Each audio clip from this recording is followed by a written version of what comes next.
आज हम यहाँ से यानी कि पटाया से निकल रहे हैं। जहाँ हम रह रहे थे वहाँ मुझे बहुत प्यार मिला। रेस्टोरेंट का नाम तुलसी गुजराती लाला राजवंशी, गुरुद्वारे के ठीक बगल में ही ये रेस्टोरेंट है। तो आप जब कभी यहाँ आएँ तो रेफरेंस के तौर पर मेरा नाम ले ले, रियायत मिल सकता है। जिन्होंने मुझे रहने के लिए परमिशन दिया। अभी आपने जो रेस्टोरेंट देखा जहाँ पे मैंने आपको दिखाया कि मैं वहीं सोया था टेंट लगा के, यहीं पर खाना पीना भी खा रहा हूँ। पटाया में मेरे लिए भगवान बन के आए थे। इतना सारा सामान रास्ते में, अगर अभी आपको 2-3 दिन लगेंगे बॉर्डर को पार करने में, ताकि वो 2-3 दिन तक चल सके। कुछ कहिए आप, कुछ कहिए, क्यों मेरी इतना सेवा कर रहे हैं? सेवा करनी जरूरी। लंबी उम्र दे, ताकत दे, रेस्टोरेंट के ऑनर को खूब फलता फूलता बनाए, आगे लेके जाए। वर्कर्स के लिए भी दुआ करेंगे। 4 दिनों तक मेरी सेवा में लगे रहे। मैं आपका बहुत शुक्रगुजार हूँ, बेहद आभारी हूँ। एक शहर में ज़्यादा दिन रह नहीं सकते, रिस्ट्रिक्शन है, क्योंकि वीज़ा ख़त्म होने वाला है 2-3 दिनों में। छोड़ना पड़ेगा अब इस देश को।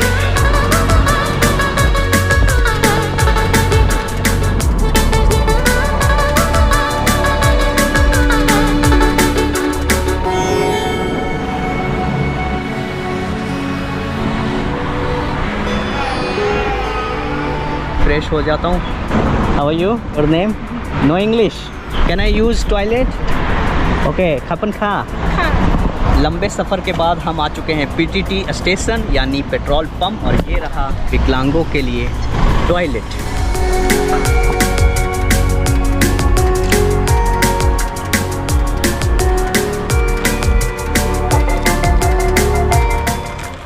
भाई कैसा है ये? फट नहीं रहा, इट्स वेरी हार्ड। बाद में खाता हूँ उसको, फिलहाल पानी पी लेता हूँ। रास्ते में किसी ने दे दिया खाने को, मैं खा रहा हूँ, बहुत अच्छा है, मीठा। तकरीबन पटाया से 30-35 किलोमीटर आगे आ चुका हूँ। रायूंग नाम का एक इलाका आने वाला है, 20 किलोमीटर और है वो। मैंने सोचा पहले थोड़ा सा ब्रेक ले लेता हूँ। बारिश का मौसम बना हुआ है, हो सकता है रास्ते में कभी भी कहीं भी बारिश आ सकती है। What is this? Coca cola? चाय? अपन खा।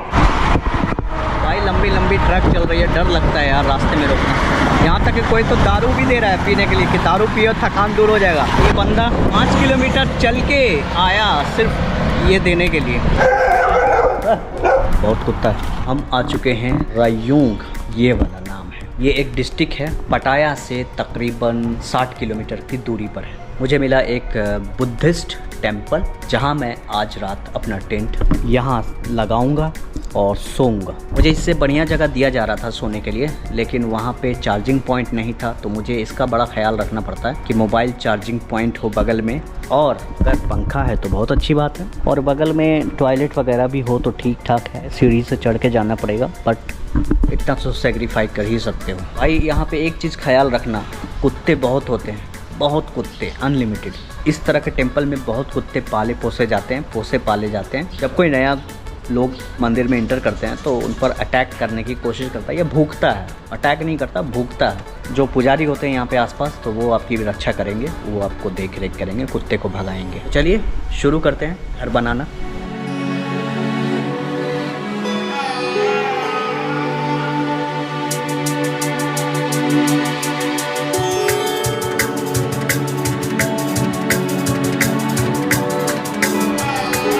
घर बनके तैयार हो गया। बहुत मेहनत है यार, देखो कितना पसीना आ गया, हाथ भी काले हो गए।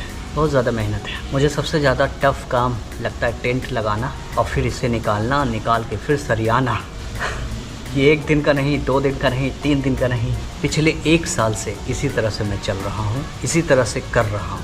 है ना कमाल की बात? पूरे भारत यात्रा में भी ऐसे ही किया, बांग्लादेश यात्रा में भी ऐसी, मलेशिया में भी ऐसी, और थाईलैंड में भी ऐसी, आगे भी ऐसे। मेहनत तो हो रही है गधे की तरह, लेकिन फल नहीं मिल रहा। एनीवे, फल तो आप लोगों का काम है सपोर्ट करना। आप सपोर्ट करेंगे तो ठीक, नहीं भी करेंगे तो कोई शिकायत नहीं, बस बने रहिए। सामान को पहले अंदर करता हूँ।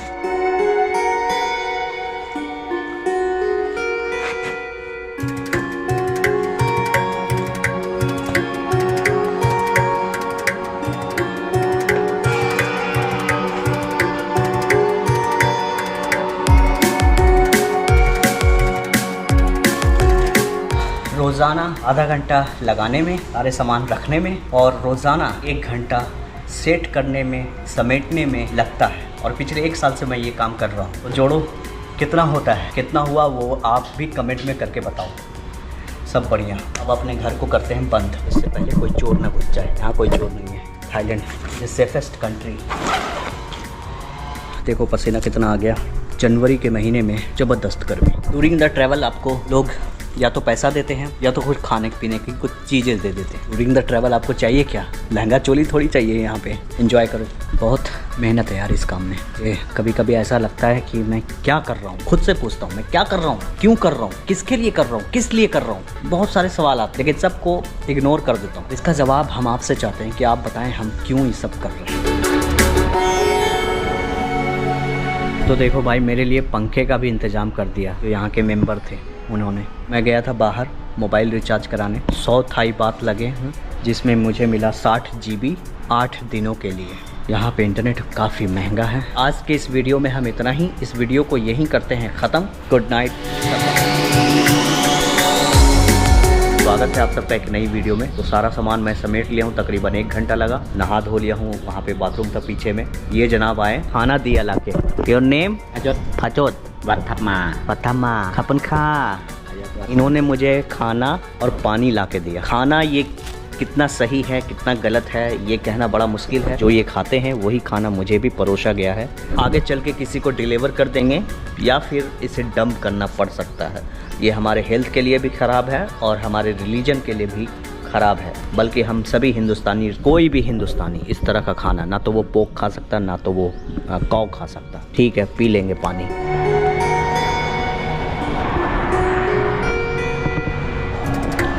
पटाया में जो मेरे भैया थे इन्होंने मुझे दिया था खाने को, तो मैं एक हाथ से गाड़ी चला रहा हूँ, दूसरे हाथ से खा रहा हूँ।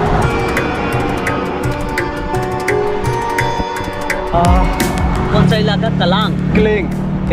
रायोंग से कितना दूर है ये? 45 किलोमीटर आगे आ चुका हूँ, बहुत आगे। और अभी छोटा सा ब्रेक लेते हूँ। लेकिन मुझे एक उम्मीद नहीं था यार कि थाईलैंड के किसी गांव में इंडियन मिलेंगे। यहाँ तक कैसे आ पाया और क्यों? देश का अच्छा इंडियन ही होगा। बिल्कुल इंडियन। ज़्यादातर फुकेट, पटाया और बैंकॉक आते हैं। आप यहाँ कैसे? सबकी अपनी अपनी जगह चॉइस, जहाँ पे जिसका जम गया हो। 6 सालों से हूँ। हम अपना खुद का बिजनेस है। नागरिक हैं या फिर अभी इंडियन ही है? नहीं, नागरिक तो नहीं, काम के लिए यहाँ पे हैं। हाँ। शुक्रिया आपका, बहुत बहुत शुक्रिया। धन्यवाद। आपकी क्या सेवा करूँ? आप जो खाते हैं या जो पीते हैं वही। यहाँ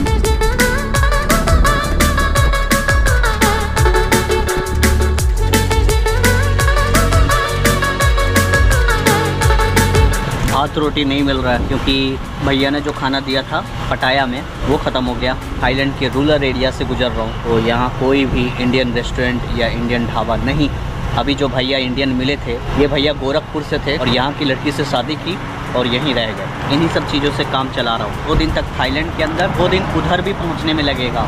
अंकोर वाट के मंदिर के पास होगा इंडियन रेस्टोरेंट। 4 दिन तक मुझे इसी तरह का खाना पीना खाते रहना होगा। बड़ा स्ट्रगल है यार जीवन में। सब कुछ ठीक है लेकिन बस वो खाना समय पर नहीं मिलता और अपना जैसा नहीं मिलता। लीजिए खाइए, मैं खाता हूँ। आप जब तक दाल चावल खाओ, पसंद आए तो लाइक ज़रूर कीजिए, दूसरों तक शेयर कीजिए। जो इस तरह के घुमक्कड़ लोग हैं उन तक तो ज़रूर शेयर कीजिए।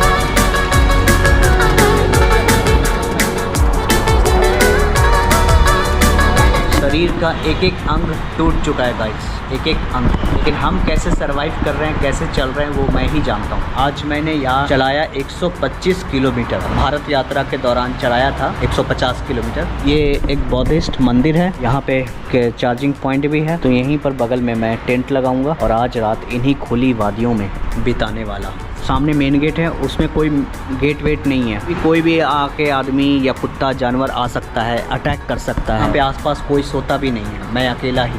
तो इतना रिस्क लेना पड़ता है जीवन में। गाइस टेंट लगा लिया, अब अंदर भी आ गए। ये है टेंट के अंदर का नज़ारा। ये मेरा घर है। आप सबका स्वागत है अपने घर में। आइए आइए, कल मिलते हैं, एकदम मज़ेदार।